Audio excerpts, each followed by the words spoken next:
Hola a todos y bienvenidos de nuevo a Historias de Terror. Sé que muchos de ustedes utilizan estos episodios para quedarse dormidos, así que, antes de que se entreguen al sueño, me encantaría que dejaran un comentario diciéndome desde dónde están escuchando en el mundo. Además, no olviden darle me gusta y suscribirse si están disfrutando de los episodios. Gracias por estar aquí.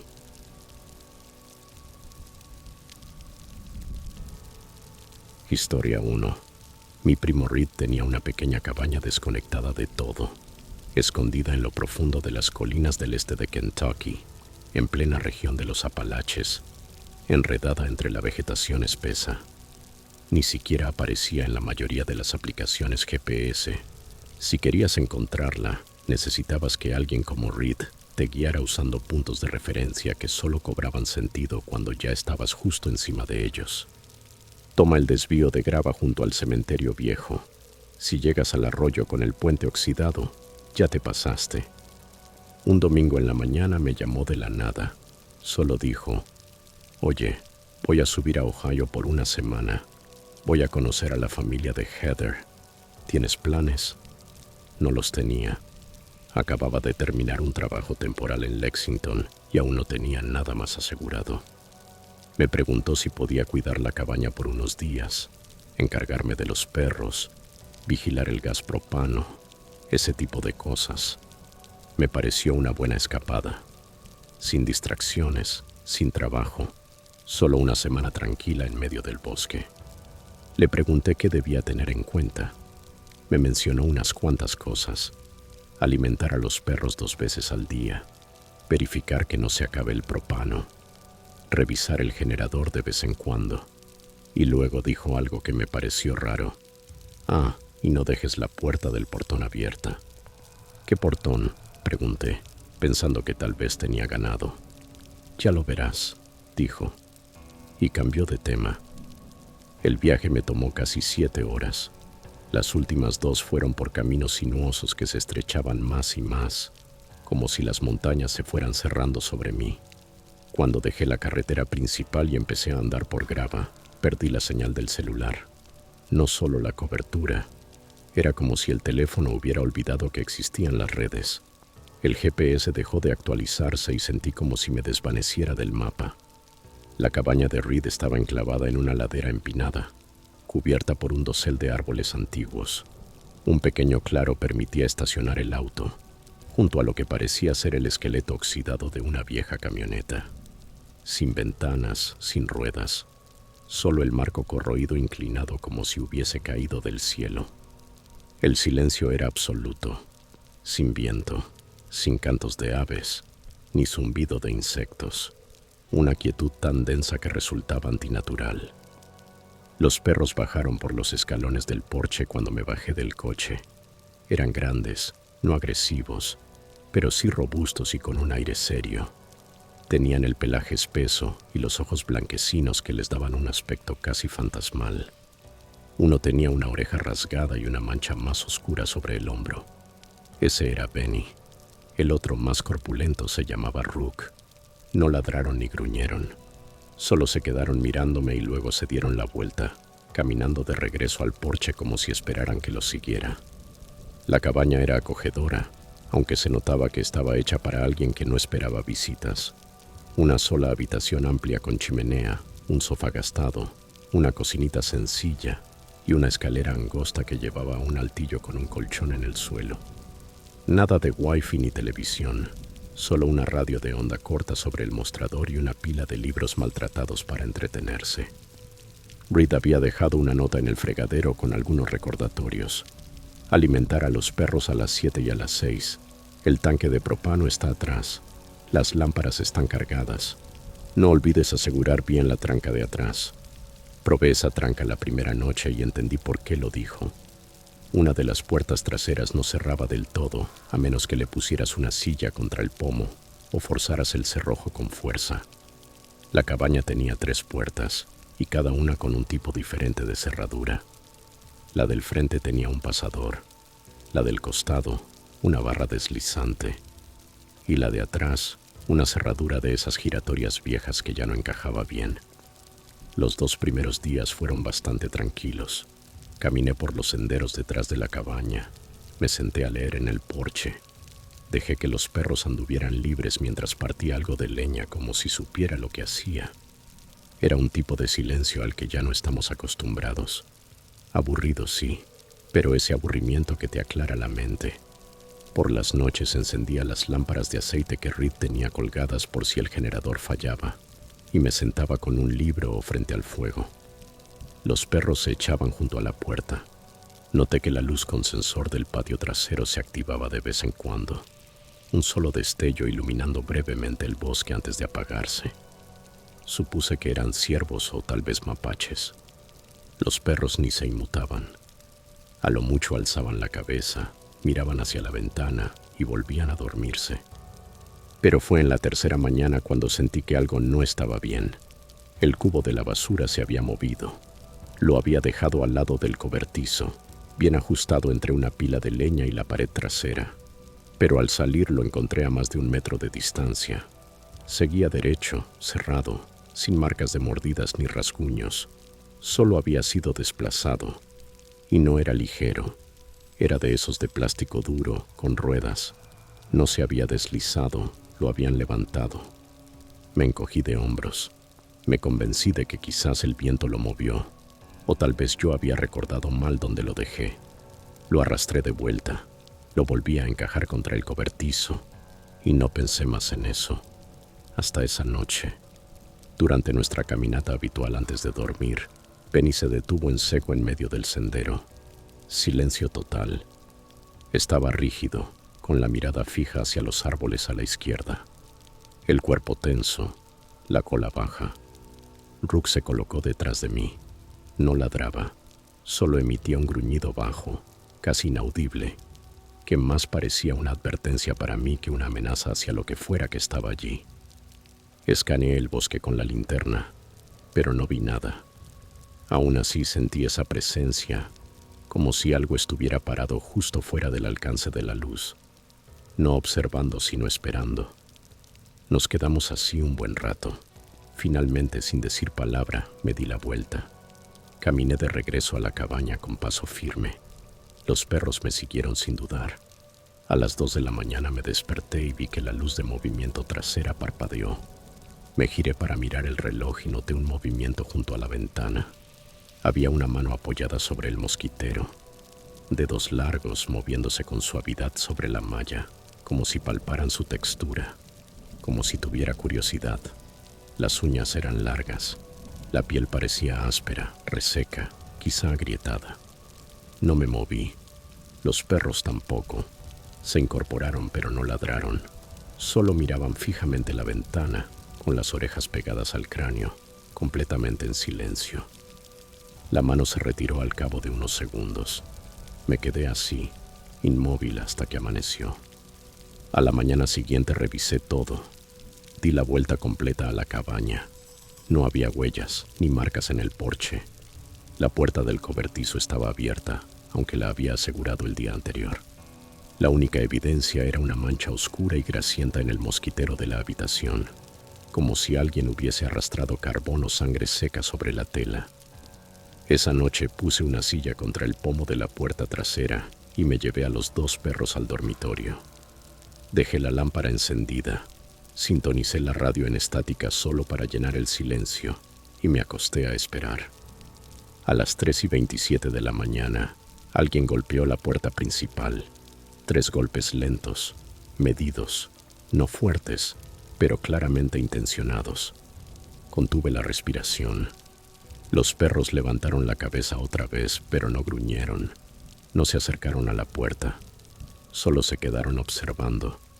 Otra serie de golpes, esta vez más suaves, casi delicados. Y luego, nada. Esperé. No me moví. Pasaron 5 minutos, quizás más. Y entonces oí grava crujiendo fuera, junto a la ventana. Eran más de unos pasos, suaves, constantes. Rodeaban la cabaña. Y después escuché los susurros. No eran palabras, no era ningún idioma. Solo un sonido de respiración rítmica, con chasquidos, ruidos de garganta, como un zumbido extraño pasando por un ventilador roto. Primero una voz, luego otra, y luego más. Subía y bajaba en oleadas formando una especie de canto entrecortado, descompasado, que me puso la piel de gallina. Me acurruqué con las rodillas al pecho, apretando con una mano el collar de cada perro. Penny temblaba. Rook tenía el lomo erizado, pero ninguno se movía. Después de 10 minutos todo se detuvo. Silencio absoluto. No pegué un ojo. Esperé a que saliera el sol. Apenas amaneció, empaqué todo, metí a los perros en el auto y me fui. No dejé nota. No rellené el tanque de agua. Solo quería irme. A medio camino por el sendero de grava pasé junto a un remolque que juro no estaba allí antes. Y frente a él, parado, había un hombre descalzo, sin camiseta, con los brazos colgando a los costados. No saludó, no asintió, solo me miró pasar, con la vista fija en el parabrisas. Cuando finalmente recuperé señal, llamé a Reed y le conté todo. No se rió, no intentó tranquilizarme, solo guardó silencio y luego dijo, «Sí, los viste». Dijo que llevaban generaciones por allí, que no eran exactamente personas ni animales, algo intermedio, algo que se mantenía oculto, a menos que estuvieras solo, y aún así, solo si creían que te habías dado cuenta. No golpean la puerta a menos que quieran algo, me dijo, y si respondes o llamas tú, a veces lo toman como una invitación. Le pregunté si alguna vez habían llamado a la policía. Soltó una risa seca, sin humor. Ellos no suben aquí, a menos que alguien muera. Y aún así, no de noche. Ese mismo día me fui, y nunca volví. Reed vendió la cabaña pocas semanas después. Historia 2. Tenía 34 años cuando sucedió. La cabaña pertenecía a un viejo amigo de la universidad llamado Rowan. Durante la época de estudios fuimos muy cercanos. Conectábamos gracias a nuestro gusto por las malas películas de terror y las clases de filosofía. Pero después de graduarnos, él prácticamente desapareció del mapa. Lo último que supe fue que se había mudado a Tennessee para trabajar en una organización ambiental sin fines de lucro. Y de repente, estaba viviendo completamente desconectado del mundo, construyendo su propia cabaña en el bosque como si fuera una especie de Thoreau de los Apalaches. Entonces, de la nada me llegó un correo suyo. Me decía que iba a viajar a Alaska durante unas semanas y necesitabas a alguien que se quedara en su casa mientras él no estaba. Los perros necesitan compañía, escribió, y el sistema solar está fallando de nuevo. En ese momento yo trabajaba como freelance desde un diminuto departamento en Asheville, y la verdad, ya me estaba volviendo loco de tanto encierro. La idea de pasar 3 semanas en plena naturaleza sonaba como un descanso que no sabía que necesitaba. Acepté sin pensarlo mucho. Me mandó un mapa hecho a mano con anotaciones del tipo: no confíes en Google Maps después de Miller's Fork, y cuidado con el desnivel en el camino de grava antes del corte maderero. Llegar fue una odisea de día completo. El pavimento dio paso a grava. La grava se volvió tierra, y luego la tierra se convirtió en poco más que una senda apenas transitable. Para cuando llegué al claro, ya caía la tarde. El sol se ocultaba entre los árboles y los perros. 2 sabuesos enormes llamados Baxter y Juniper salieron disparados hacia la camioneta como si se reencontraran con un miembro perdido de la manada. La cabaña de Rowan era justo como uno se la imagina, una estructura de troncos de una sola habitación, con un altillo para dormir, una fogata al frente y un cobertizo con persianas metálicas cerrado con cadena y candado. No había electricidad, salvo por un pequeño panel solar con un generador de respaldo, y el agua venía de un manantial conectado por caños al fregadero. Sin Wi-Fi, sin señal de celular, solo árboles y sonidos a los que tu mente ya no está acostumbrada a interpretar. Los primeros días fueron maravillosamente tranquilos. Me levantaba temprano, salía a caminar con los perros, leía novelas a la luz de la lámpara de propano y, por primera vez en mucho tiempo, sentí que mis hombros empezaban a relajarse. Había algo extrañamente reconfortante en la rutina. El silencio no era inquietante, era puro, sin contaminación sonora, sin ese zumbido constante de fondo. Pero la mañana del tercer día, un pequeño detalle me desconcertó. Uno de los marcadores del sendero que Rowan había colocado alrededor de la propiedad ya no estaba.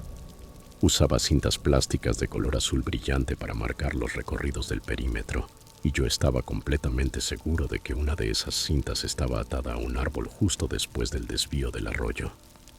Pero al llegar allí, había desaparecido.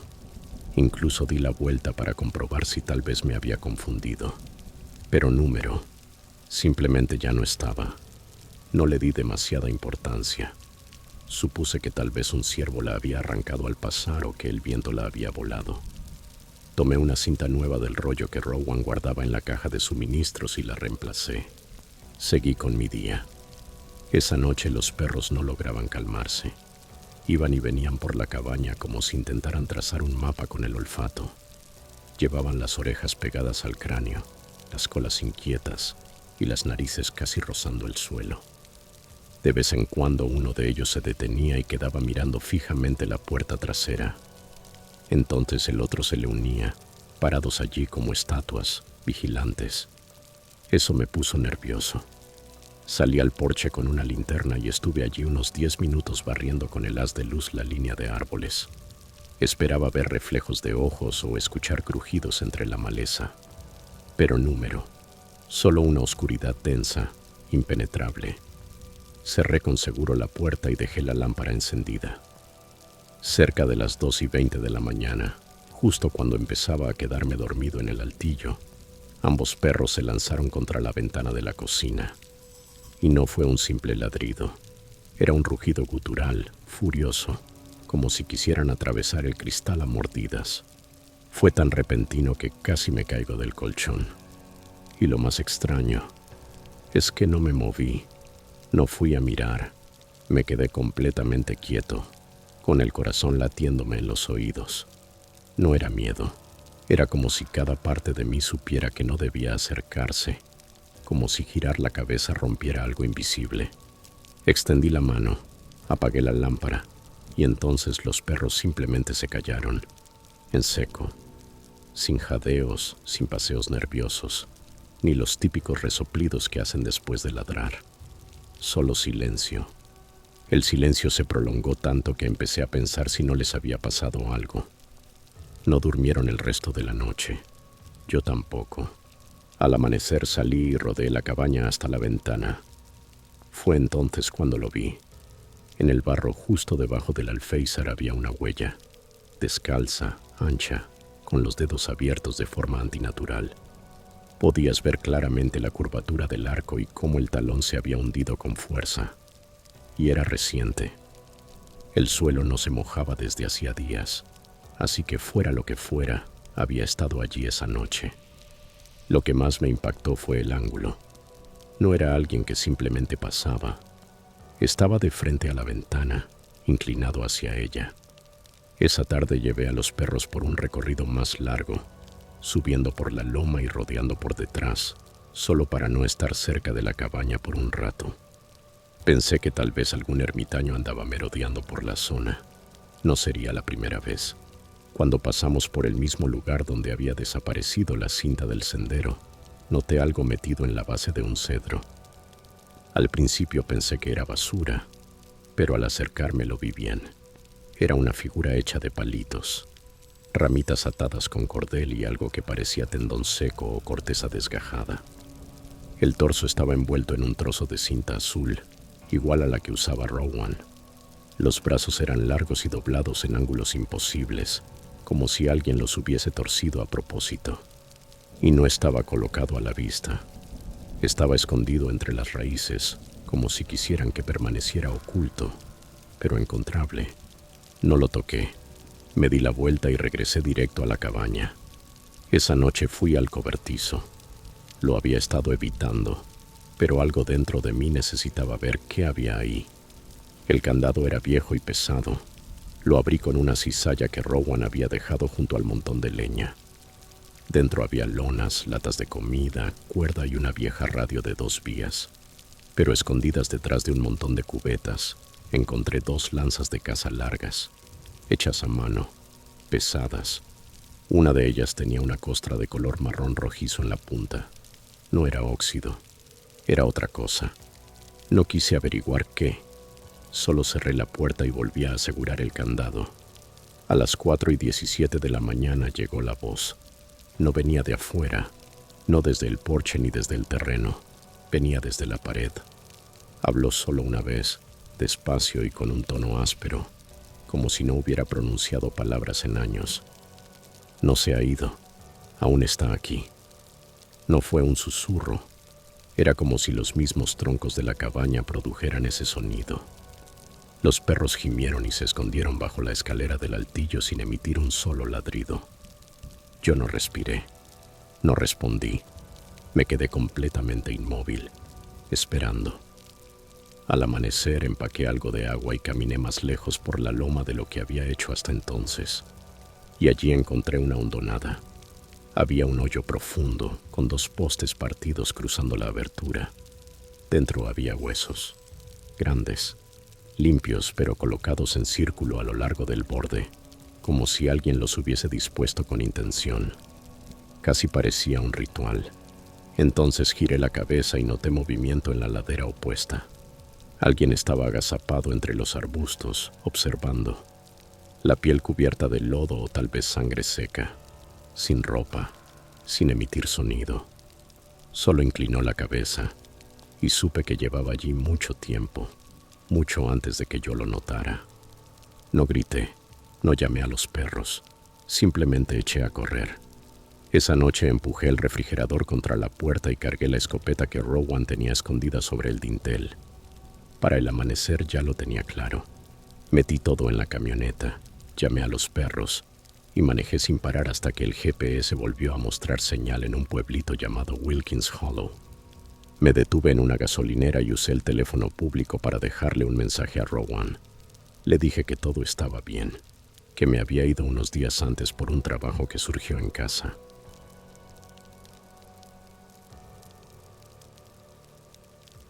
Historia 3. El encargo era para la estación de vigilancia de Tuck Hollow, una antigua torre de observación contra incendios escondida en lo más profundo de los Apalaches, más allá del marcador de milla 42. Es uno de esos sitios donde el asfalto simplemente se rinde y el bosque empieza a recuperar lo que alguna vez fue suyo. El guardabosques asignado allí había solicitado una batería de reemplazo y algunas raciones adicionales. Nada fuera de lo común. Me dijeron que alguien estaría esperándome en la cabaña. Solo había hecho ese trayecto un par de veces antes, y siempre acompañado, con alguien en el asiento del pasajero. Esta vez iba solo. Subí por la cresta poco después de las 6 de la tarde. El sol ya se había escondido tras las montañas, y una niebla temprana de verano comenzaba a enroscarse con rapidez. Para cuando llegué al desvío de grava, apenas podía ver a unos pocos metros delante de mí. Me habían advertido que quizás tendría que caminar un poco, que el último tramo no era ideal para vehículos. Imaginé que un poco sería medio kilómetro, como mucho. Resultó ser más de 2. Y por supuesto arrastraba una hielera llena de provisiones sobre un carrito viejo y destartalado que se ladeaba cada vez que golpeaba una piedra. Más que tirar de él, parecía que lo estaba peleando. Cuanto más me internaba, más se apagaban los sonidos. No un silencio total, sino algo amortiguado, como si todo estuviera conteniéndose. Sin aves, sin insectos, sin susurros entre los arbustos. Solo yo, el crujido de las ruedas del carrito sobre las piedras y el chasquido ocasional de una rama al pisarla. De vez en cuando, un árbol crujía sobre mí. Ese quejido extraño, como si todo el bosque se inclinara poco a poco. No suelo asustarme con facilidad, pero tras unos 20 minutos empecé a sentir ese cosquilleo que te recorre la espalda cuando sabes que te están observando. Lo conoces, esa punzada en la nuca, entre los omóplatos. Me detuve una vez y miré hacia atrás. Nada, solo árboles y neblina. Aún así, no me gustó. Finalmente divisé la estación, oculta entre un claro. Se veía más pequeña de lo que recordaba. Una cabaña sencilla sobre pilotes, Una escalera metálica conducía a un porche que rodeaba toda la estructura. Ese tipo de sitio que debería mostrar señales de vida. Luces en las ventanas, el crujido de una radio, tal vez el ladrido de un perro al detectar mi presencia. Pero número, silencio absoluto. Ni una luz, ni un movimiento. Subí la escalera, medio esperando que la puerta chirriara al abrirse, o que alguien me llamara desde adentro. Nada.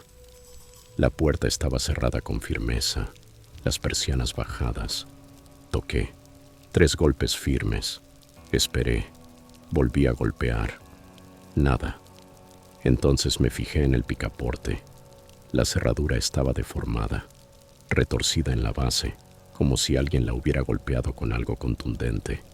No parecía forzada, parecía destruida. Empujé la puerta con suavidad y se abrió a la mitad. El interior era un caos. El colchón volteado, los cajones arrancados y su contenido tirado por el suelo. Latas vacías de raciones esparcidas como si alguien las hubiese pateado.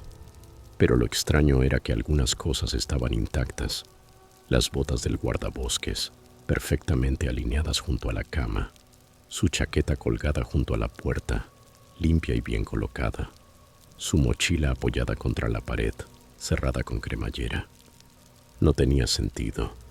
Parecía que alguien había registrado el lugar buscando algo, pero solo había destruido lo que no importaba. Todo estaba bien, pero no lo estaba. No entré. Me quedé parado en la entrada, con una mano en el pomo, tratando de descifrar lo que estaba viendo. Pensé que tal vez el guardabosques se había herido, que había salido al bosque, o quizá algún animal entró a la fuerza. Pero no había sangre, no había huellas, ni una nota, solo ese caos contenido. Finalmente retrocedí y dejé la hielera sobre el porche. No quería estar allí más tiempo. El bosque ya no estaba simplemente en silencio. Sentía que me observaba de vuelta. Apenas había avanzado unos 50 metros por el sendero cuando lo vi. Un nuevo camino, sin exagerar. No estaba ahí cuando llegué. Era como si alguien hubiese tallado un pasillo entre los árboles. Recto, deliberado.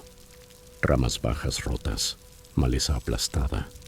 No había forma de que no lo hubiese visto antes. El sendero parecía reciente y ancho, como si lo que hubiese pasado por allí no tuviera cuidado alguno por lo que pisaba. Debí ignorarlo. Debí seguir caminando y reportarlo desde el camión, pero no lo hice. Me salí del camino principal y lo seguí. Cuanto más avanzaba, más extraño se volvía.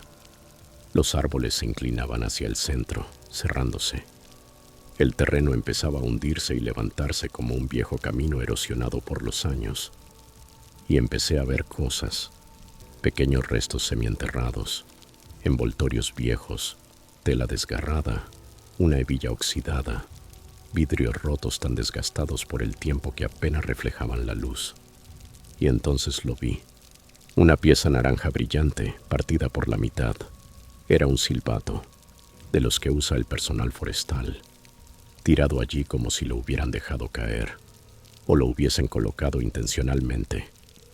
Más adelante encontré una camisa rasgada por completo en el frente, sin mangas, y con un bolsillo manchado de oscuro. Estaba clavada en una rama con una estaca astillada. Me quedé mirándola. No se sentía como algo que alguien hubiera perdido. Se sentía como algo que alguien quería que encontrara. Fue en ese momento que me di la vuelta. Y fue entonces cuando el bosque empezó a susurrar. No eran palabras, era movimiento, un cambio de peso, una rama crujiendo una sola vez, una respiración contenida, que nunca se soltó. No vi nada al principio, pero supe que había algo allí, más de uno. No estaban corriendo, estaban acechando, en silencio. Entonces algo pequeño y duro golpeó mi pierna. Bajé la vista y casi lo pisé. Un diente humano. Todavía tenía un pedazo de encía adherido a la raíz. Perdí el control. Di la vuelta y eché a correr. Me abrí paso a empujones por la maleza como un ciervo en pánico. No me importaba el sendero, no me importaba la dirección. Solo necesitaba moverme, rápido. Rasgué mi camisa, me arañé los brazos, casi me tuerzo el tobillo al tropezar con el sendero viejo. Pero seguí corriendo. Y fue entonces cuando los vi. 3 figuras agazapadas, la piel del color de la ceniza, resbalosa del lodo y suciedad, con tiras de cuero o piel atadas alrededor del cuerpo. Uno de ellos llevaba un collar hecho con dedos humanos, unidos con tendones. No huesos, carne, aún entera, conservada de alguna manera. Pero lo peor eran sus ojos. No brillaban, no eran salvajes, eran humanos, enfocados, conscientes. No gritaron, no se lanzaron sobre mí, solo observaron y luego comenzaron a seguirme. Llegué a la camioneta temblando. Dejé caer las llaves, las recogí. Se me volvieron a caer. Finalmente las encajé en el encendido y arranqué tan bruscamente que las ruedas lanzaron grava por media colina. No miré hacia atrás. Cuando llegué a la estación forestal, informé que la torre había sido forzada y que el guardabosques no estaba. Eso fue todo. No mencioné el diente, ni la camisa, ni las cosas que me siguieron entre los árboles. 2 días después, la estación Tuck Hollow fue eliminada del mapa del servicio forestal. 3 semanas después colocaron un pequeño aviso: carretera después del marcador 42 cerrada por mantenimiento estacional. Nada más, sin informes, sin preguntas. Borrada. Pero no terminó allí. Un mes después me asignaron otra entrega para un equipo de mantenimiento de senderos, 10 millas al sur. Tomé el camino maderero equivocado. Intenté dar la vuelta, pero el bosque era tan denso que tuve que bajarme para revisar el ángulo del giro. Y fue ahí cuando lo vi. Una mandíbula humana, clavada en un árbol a la altura del pecho, aún húmeda. Debajo un símbolo tallado rudamente, 2X superpuestas sobre un círculo. Desde entonces he visto más. Un cordón de bota atado con un nudo preciso en una rama baja. Un hueso de dedo enhebrado con cuerda, colgado como un talismán. Siempre en sitios que no aparecen en los mapas. Siempre cerca de antiguos senderos de guardabosques o rutas que ya nadie usa. Ahora ya no hago preguntas. No me ofrezco para trabajos en zonas remotas. Si tengo que entregar algo por allí, espero dentro del camión, hasta que alguien salga a recoger el paquete.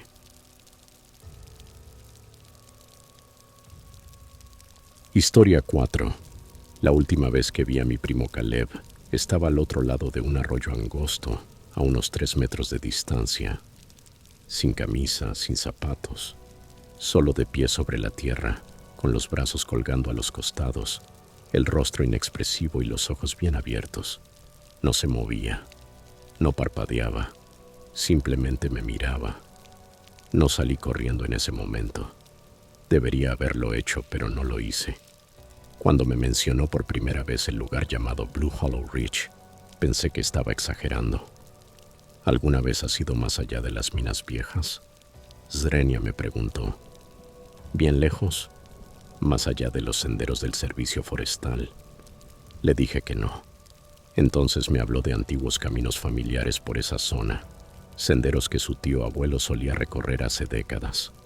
Muy antiguos, dijo, de antes de que el estado existiera como tal.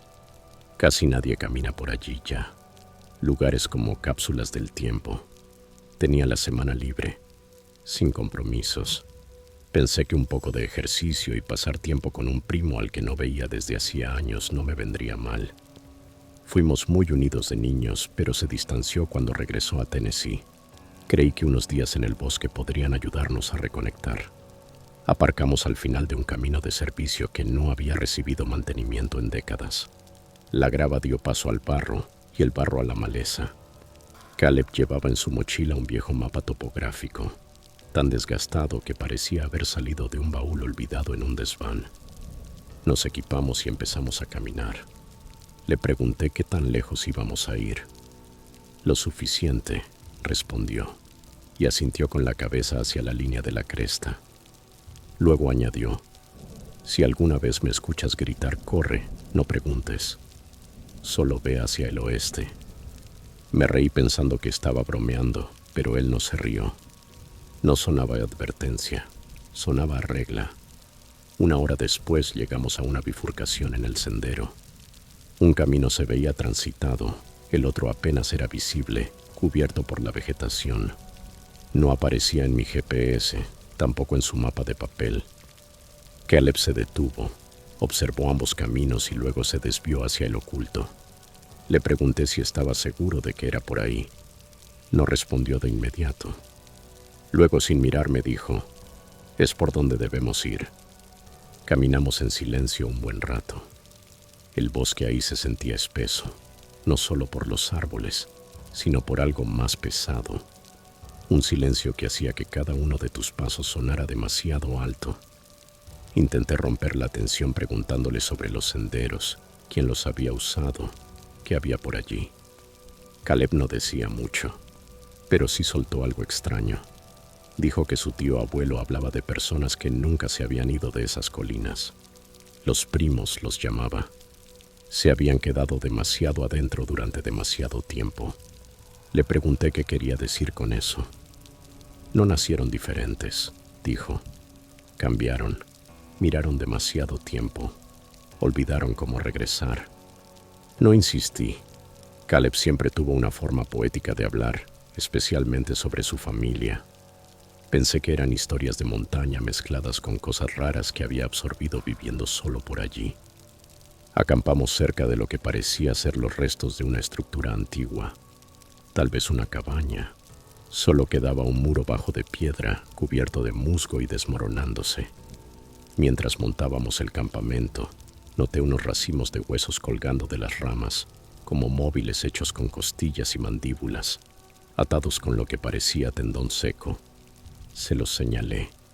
«Marcadores», murmuró, y luego desvió la mirada como si no debiéramos reconocerlos. Esa noche nos sentamos junto al fuego. Caleb contó historias, no del tipo divertido. Habló de contrabandistas que desaparecieron por allí durante la prohibición, de trabajadores forestales que se perdieron y reaparecieron meses después, descalzos, murmurando en un dialecto que nadie lograba identificar. Dijo que su tío abuelo creía que ciertas zonas de la cresta ya no le pertenecían a nadie, que estaban retenidas. Esa fue la palabra que usó, retenidas. No dijo por quién o por qué. Al día siguiente nos internamos más en el bosque. Íbamos en busca de una vieja choza que su familia usaba para atrapar animales.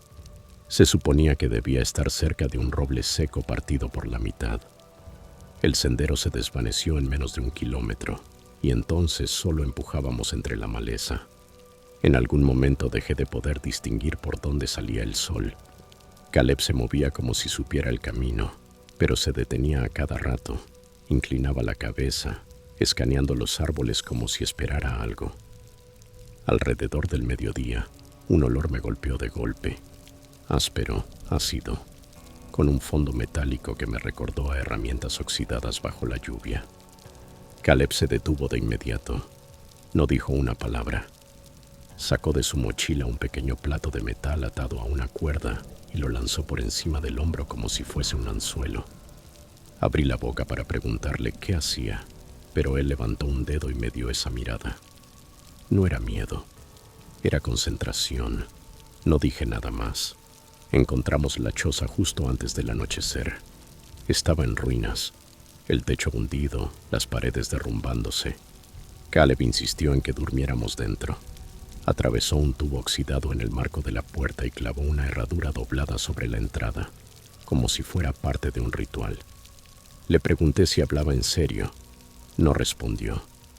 Esa noche no dormí. Algo se movía afuera. No caminaba. Se arrastraba, como si usara los antebrazos para deslizar su cuerpo, lento e intencionado. Se detuvo junto a la pared más cercana a mí. Juro que vi unos dedos deslizarse entre las rendijas, largos, grisáceos, temblando como si buscaran algo. Me quedé completamente plano, apenas respirando. Al amanecer ya no estaba. Caleb ya estaba despierto, dando vueltas, sin desayuno, sin café. Rodeamos la cabaña en un amplio círculo. Había huellas, descalzas, Piel resquebrajada, dedos separados, más de un par. Habían rodeado la choza durante la noche, pasando una y otra vez sobre sus propias pisadas. Caleb no dijo una palabra, solo siguió caminando. Ya no seguimos ningún sendero. Avanzamos en línea recta hacia el oeste, apartando ramas y maleza. Unas horas después encontramos el cadáver de un ciervo, abierto en canal, sin entrañas, sin lengua. Las costillas estaban aplastadas, como si alguien se hubiese arrodillado sobre él con fuerza. Caleb usó un palo para recoger un trozo de hígado y lo arrojó al barranco. ¿Los alimentas tú o se alimentan ellos?, dijo. No respondí. Ya lo estaba entendiendo. No habíamos ido allí para encontrar una cabaña. Era otra cosa. Nos detuvimos antes del atardecer, en un lecho seco de arroyo. Caleb dijo, sin fuego, sin comida, solo mantente agachado. Estaba nervioso. No dejaba de mirar entre los árboles revisando su espalda. Pasada la medianoche me despertó un sonido. Masticar. Lento. Húmedo. Cerca. Me incorporé. El saco de dormir de Caleb estaba vacío. Me asomé fuera de la tienda y vi a alguien agachado junto a un árbol. Llevaba su chaqueta, pero la forma en que se movía, no era normal. Las rodillas se doblaban hacia atrás, como las de un venado, pero el resto del cuerpo era demasiado humano. Columna curvada, brazos colgando, anormalmente largos. No pude ver su rostro hasta que se giró. La boca se extendía demasiado. Los dientes eran como piedras viejas. Y los ojos, lechosos, casi brillaban en la oscuridad. Se sacudió una vez y luego se deslizó hacia atrás entre los árboles, sin sonido, sin hojas crujiendo. Me quedé inmóvil hasta el amanecer. Cuando salí de la tienda, la chaqueta estaba tirada en el suelo. Caleb ya no estaba, sin sangre, sin huellas, solo su brújula, colocada sobre una piedra plana y lisa. La tomé y eché a correr, sin pensar. Solo seguí el arroyo hacia el oeste, apartando ramas, tropezando con la maleza, hasta dar con un camino forestal. Colapsé varios kilómetros después. Un guardabosques me encontró al día siguiente, deshidratado y balbuceando incoherencias. Le dije que Caleb y yo nos habíamos separado. Nada más. Buscaron durante semanas. Nunca encontraron nada.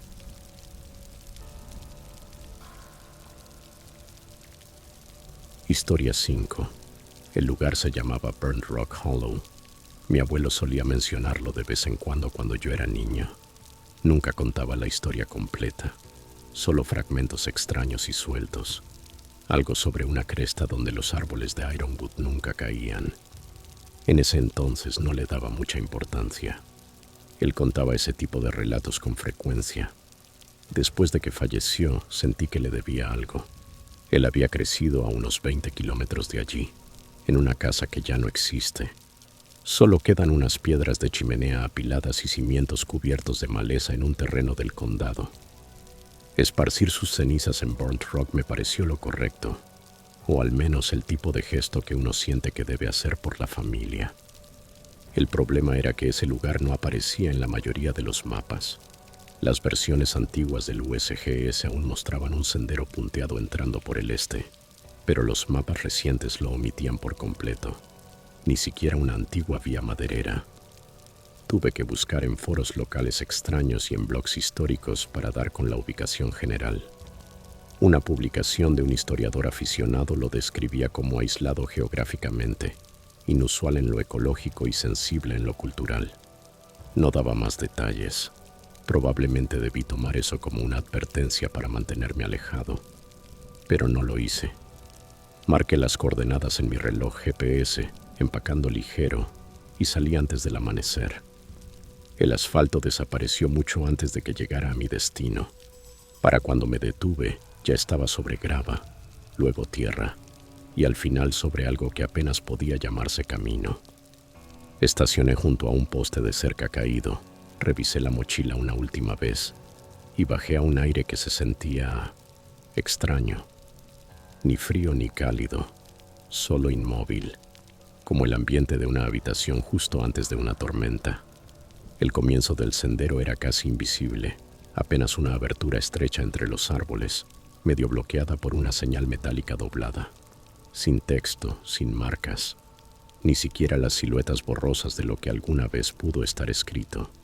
Solo vacía.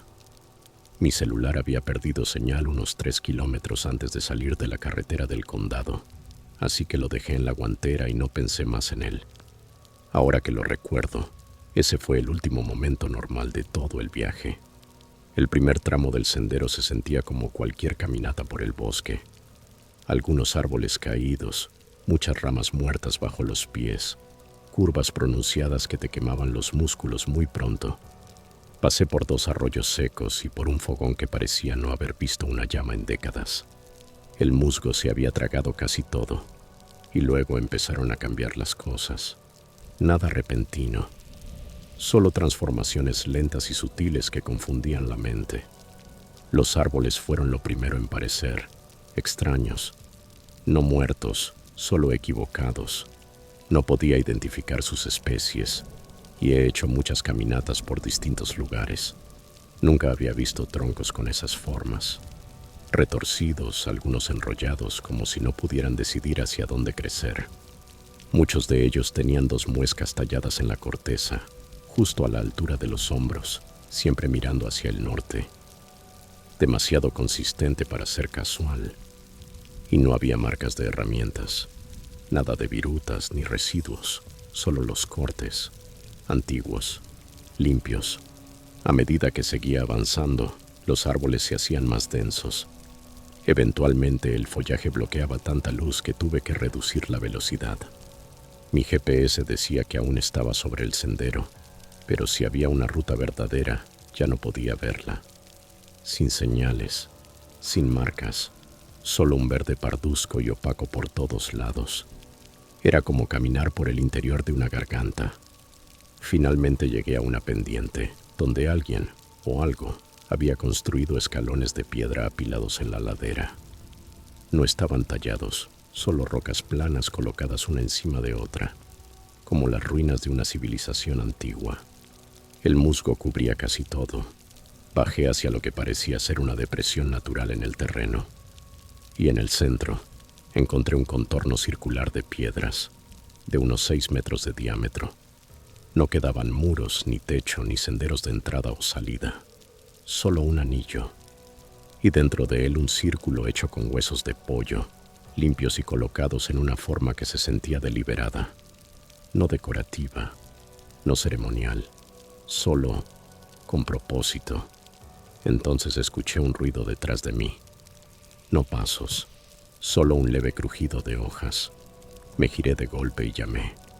Pensé que quizás otro excursionista se había cruzado, o alguien del lugar, pero no hubo respuesta. Esperé. Nada se movía. Y no me refiero a personas. Nada. Ni viento, ni cantos de aves, ni insectos. Ni siquiera mi respiración se sentía normal. Permanecí ahí mucho tiempo. Demasiado. Sin pensar. Sin moverme. Congelado. Finalmente me obligué a caminar de nuevo, aunque las piernas me temblaban y todo en mi cabeza me gritaba que me diera la vuelta. Me dije que dejaría las cenizas en el siguiente claro y terminaría ahí. Y entonces la vi. Una gallina. Estaba parada en medio del sendero. Viva, si es que se le podía llamar así. Las plumas escasas, mal distribuidas. Un ojo nublado. El pico se abría y cerraba como si quisiera emitir un sonido, pero no recordaba cómo. La rodeé despacio, intentando no asustarla, pero ni se inmutó. Y ahí fue cuando escuché la risa. Al principio muy baja, no justo detrás de mí, pero lo bastante cerca como para oírla. No sonaba humana, no del todo.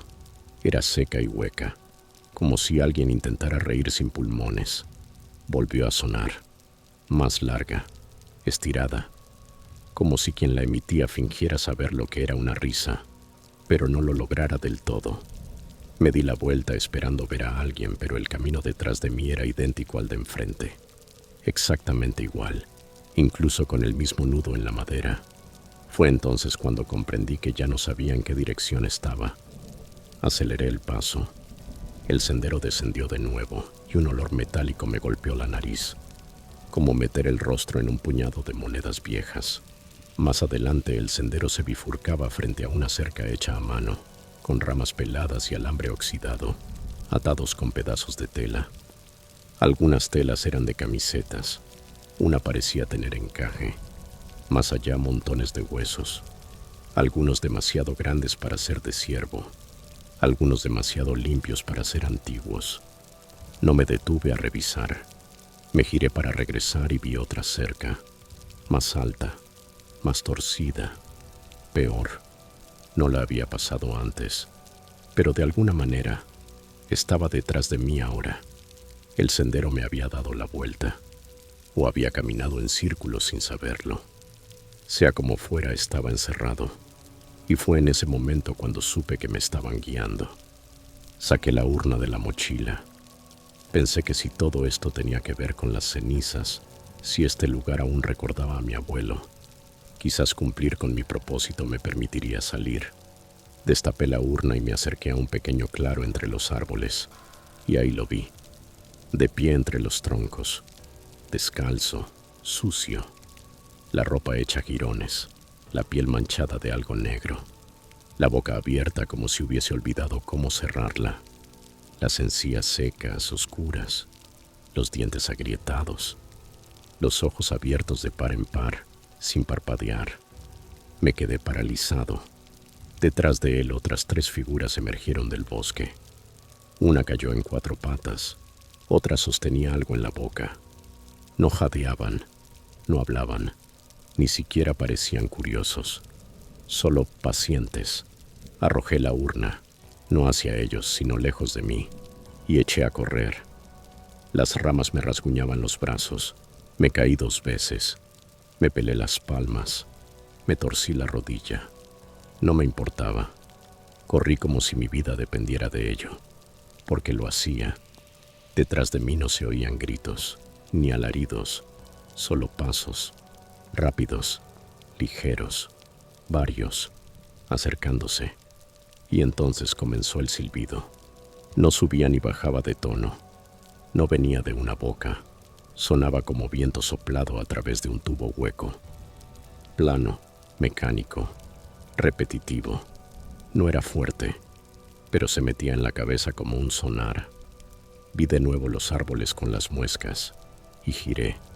No sabía si iba saliendo o metiéndome más adentro, pero un minuto después vi un reflejo metálico. Mi coche. Corrí con todo lo que me quedaba. Me lancé dentro, cerré la puerta y la aseguré sin siquiera sentarme derecho. No respiré hasta que el motor arrancó. No paré hasta llegar al borde del pueblo. No miré por el retrovisor. No me detuve. Ni siquiera revisé el teléfono. Esa noche me senté en la cama y leí todo lo que pude sobre la zona. No había mucha información, pero una línea de un archivo local viejo se me quedó grabada. Las ondas hondonadas de los Apalaches se aferran a la gente como las raíces al suelo, en silencio, completamente, y sin soltarla jamás.